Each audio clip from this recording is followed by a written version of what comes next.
Hey everybody, it's Josie. Welcome back to Cedar Creek Homestead. It's a hot day here. We're having some sunshine, and then the clouds roll in and give us a little bit of respite from that hot sun. And then it gets sunny again, back and forth, back and forth. We have a few days of rain rolling in that'll slow us down a little bit on our projects, but not completely. We're thankful for that. We've got our ground cover down in our garden and getting our stuff planted in there, and we count that a blessing. We fought that crazy bindweed or wild morning glory last year, and it just twirled and twined all over everything. Where some stuff struggled last year in the drought that we had, that stuff did not, and it grew crazy and wrapped all around everything. So this year we knew that we needed to do something to combat that. We couldn't go into the garden and spray poison or any kind of herbicides or anything like that, because we don't spray in our garden like that. We didn't want to spray, so we tried to find something, and thankfully through other YouTube channels and watching the success that they've had with the ground cover, we knew that was a decision that we needed to make and go in that direction. So I did, and we count ourselves blessed to be able to do that. And so we're in the throes of getting our garden going, and spring garden course is all done, and this is our summer garden, and boy, that's my favorite anyways. All the tomatoes and cucumbers and the green beans and all of that stuff. Okra comes out of there, and you can just have good meals, just fresh cooked and made up out of your garden. Oh, wonderful, wonderful. Ever been at your wit's end? Now, some people may not have ever heard that, being at your wit's end. What does it mean to be at your wit's end? When you've been overwhelmed by circumstances of life, for your life in particular, overwhelmed and not have any clear direction. You're at a loss of ideas of what to do, and you have just seems like you have no hope. Today I want to take a little bit of time to encourage your heart and to encourage you to keep going, put one foot in front of the other. And we've talked about this before, but this is something that's near and dear to my heart, something that I've experienced personally myself, and I want to take a little bit of time to talk to you about it. Well, let's start things off by telling a story. One time when there was a crow that flew out across the land. He found himself in a land, in a place where they were experiencing drought and great heat. Kind of like we're in a heat now, not in a drought. But the crow found himself that it was also dry. The ponds, the creeks, the lakes and streams, everything had dried up. The fruits on the vines, anything that would have brought him any kind of water or any kind of liquid nourishment at all, had all dried up. So he began to get frantic in search. So the crow started a desperate search to find something to drink. He flew across this little farm, and the farmer's wife had left a pitcher out on the table. Big, tall pitcher. The crow landed on the side of it thinking that he would get himself something to drink. He didn't care if it was milk or juice or water. And he looked down into the pitcher, and sure enough, there was water in that pitcher, and he was so excited, but soon realized that he couldn't reach the water. It was too far down in the bottom of the pitcher.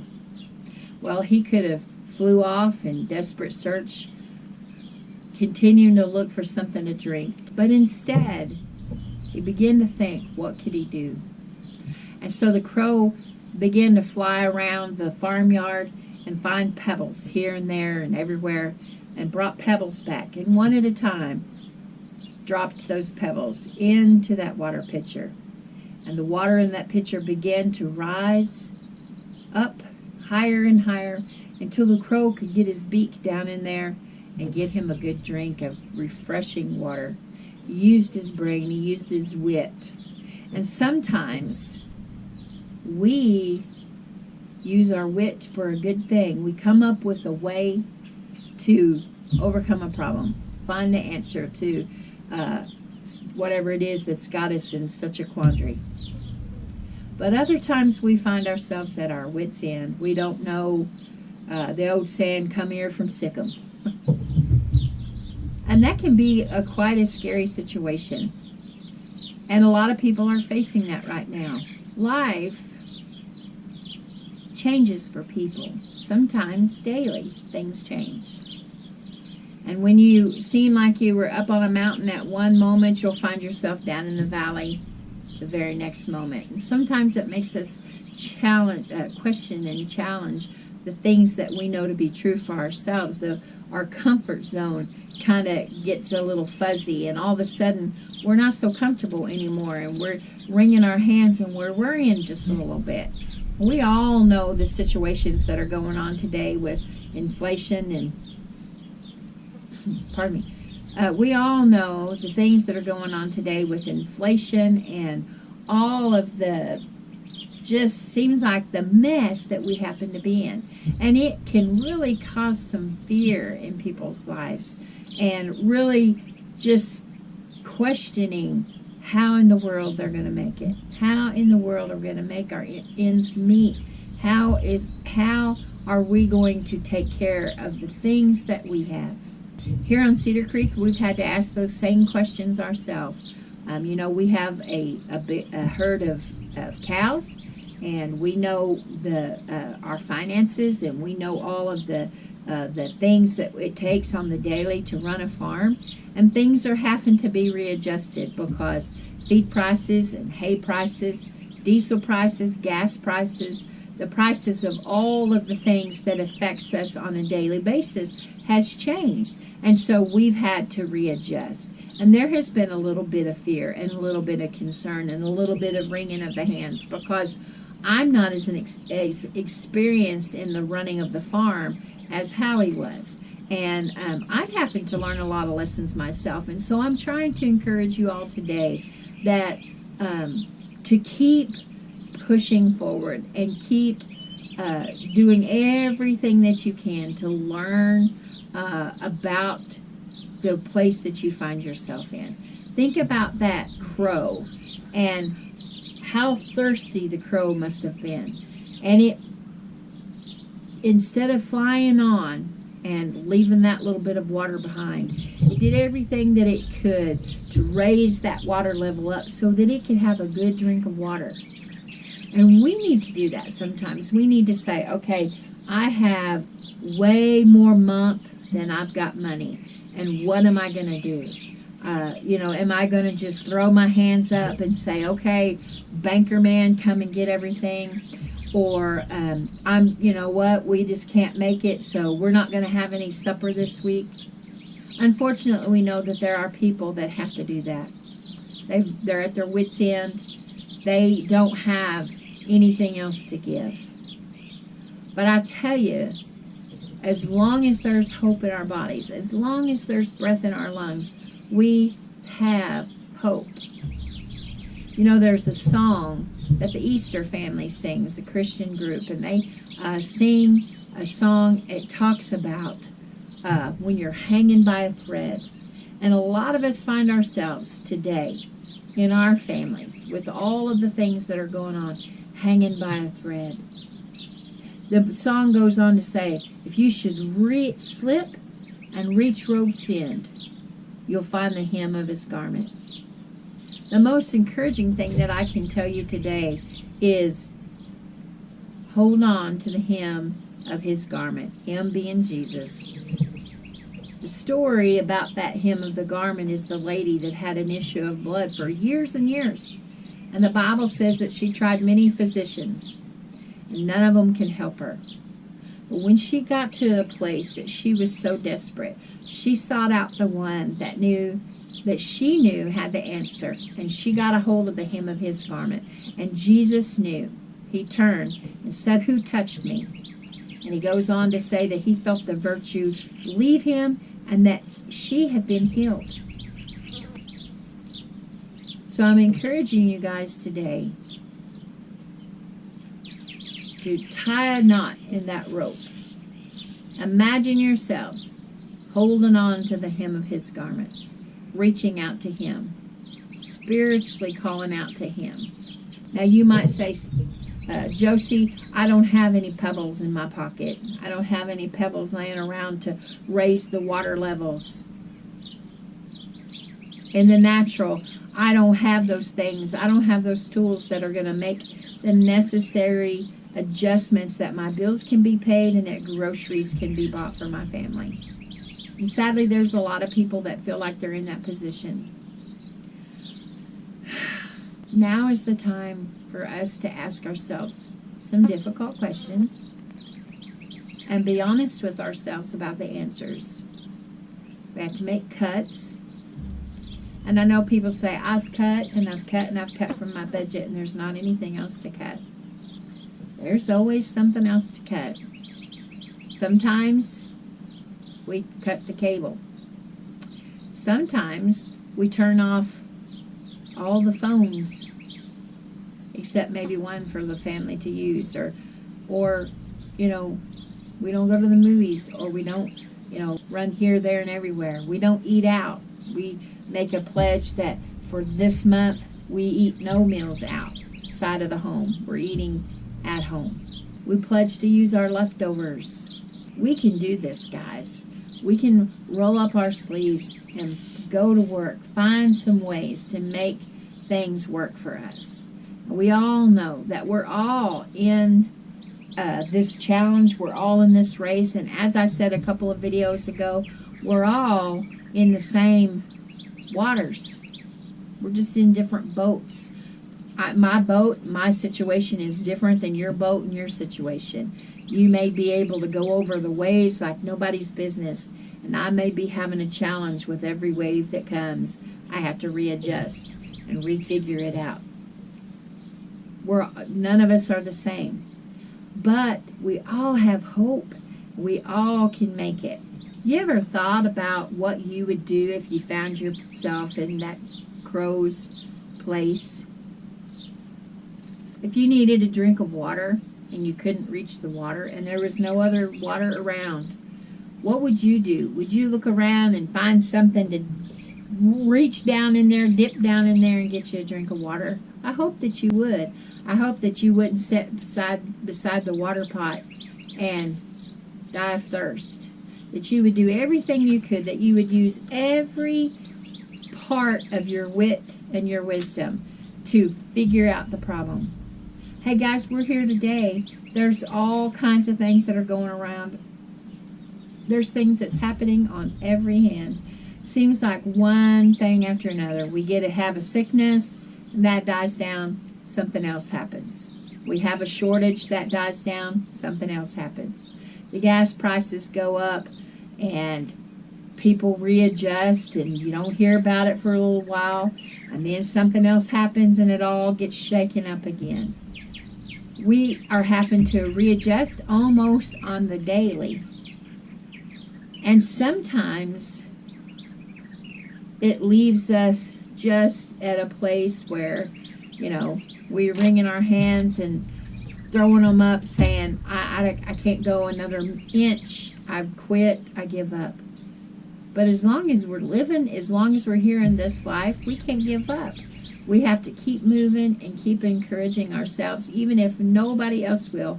There weren't any other birds flying around encouraging that crow to find a pebble and put in that pitcher. And every time he put a pebble in the pitcher, he looked in, probably measured with his beak, and he still couldn't reach the water. So he didn't get defeated with the first pebble or the second pebble, maybe even the 10th, 20th, or 30th pebble. He kept working at it. He kept working at it. He kept pressing on until the water level rose and he was able to get that good, cool, refreshing water. Y'all know what it's like when you are so stinking thirsty that nothing's going to take your thirst away except that ice cold glass of water.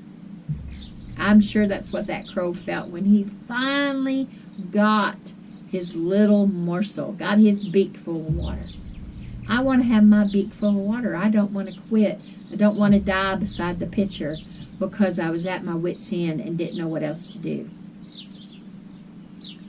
So what does that tell us? Well, that tells us that We got to kind of thump that little noggin and get it going. That there are all kinds of things that we can do right where we're at. Some of us are having cash flow issues. We have more month than we do money. And we're thinking, what in the world can we do? Well, one, we can cut off unnecessary expenses. And we could have a yard sale. Now, I don't want to mess with the yard sale, but if I had to, I would. You can sell some of your stuff. Somebody else will want it, I guarantee you.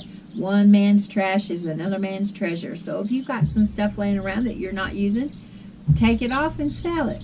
Keep thinking, keep pondering. What can I do? Now, don't let it become an obsession to you.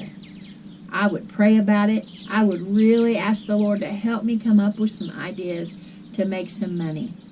And then begin to think to yourself, what are the things that I'm good at? Maybe you're a good baker and you live in an area that others around you maybe aren't bakers, don't know how to bake. We know a friend of Blade's that goes to college, and his mama taught him how to bake cinnamon rolls, I think it was, and he started making cinnamon rolls and selling them to the his college buddies around him, and he made money off of that. So think about the things that you're good at. Maybe you could mow yards. Howie mowed, before we got married, he mowed yards, and he made money that way when he was a young kid. That was his, I guess that was one of his main jobs while he was still in high school, before he went on to trade school and learned his profession. He mowed yards, and he had a pretty big clientele. Maybe you could walk dogs, or I was trying to think of things that you could do right there in your neighborhoods there in the city. If you live in town, in the city, maybe you could maybe you could be one that runs errands for other people, or picks up their groceries, or goes to the pharmacy for them, or goes around and does, pick up their laundry. Maybe you have a skill because of jobs that you've had in the past. When Howie and I first got married, I worked at a laundry, dry cleaning and laundry service. I worked on the uniform side, and I worked in putting together the uniforms for the Walmart drivers and their security loss prevention and other maintenance guys. And they had people's personal dry cleaning come in. And I began to iron, piece iron items that came in. And you'd be surprised, people bring in baby clothes and sheets and pillowcases and curtains that have Battenberg lace and different things on it that needs to be hand pressed and done just right so that it looks nice and pretty. And I also learned to press military creases in police and military uniforms. And that's, while it doesn't seem important, it is a skill. And if you have people around you that are in need of that, perhaps you could offer to iron laundry. I know that people think that's funny and that's something that people used to do a long time ago, but you'd be surprised that some of the skills that you've acquired through the years might be a way that you could make a little bit extra money. Or baking, making tinctures and body creams and that kind of stuff. There are lots of places that you can find to make and to sell your wares, to add a little bit to your pocketbook, add a little bit to that money that needs to go throughout the whole month. The truth is, all of us have gifting and abilities, things that other people, we may see it as just, that's just the way we are, but other people begin to see the value in you as an individual and the things that you are gifted and talented in doing. Maybe you can take good photographs, and while you may not be a studio photographer, you may be good enough that you can take pictures for a young family that can't really afford those really expensive studio pictures, but good enough pictures that they would be happy with their memories, and you would make a little bit of money. Don't give up. Use your wits, use your wisdom to know how to make it. Don't let yourself be at your wits' end. Challenge yourself to find a way. It's not easy. We all know that there are challenges. You know, some of you are really gifted with couponing. I have couponed in the past, and I found items that were good buys and good deals, but I have never really learned how to work coupons like some of you have. And if you've done that, then hey, that's something else that you can use to make sure that you've got your family well stocked and you're using your wits instead of being at your wits end. You're using them to their full measure. So today, I want to first of all make sure to have encouraged your hearts that if you find yourself at your wits end, if you find yourself at the end of your rope, you know, be like that old crow and find a way to help that water level rise so that you can get you a good, refreshing drink of water, that you can be refreshed and you can be cooled off. You can be encouraged to go just a little bit further. The race isn't over yet. We're in the midst of it, guys. We just need to keep our wits about us, use our wisdom, and find a way. Okay, guys, this is Josie. I love you. I really do. Until next time, come up with some ideas to help that water level rise up and get yourself refreshed. Till next time, we're gone.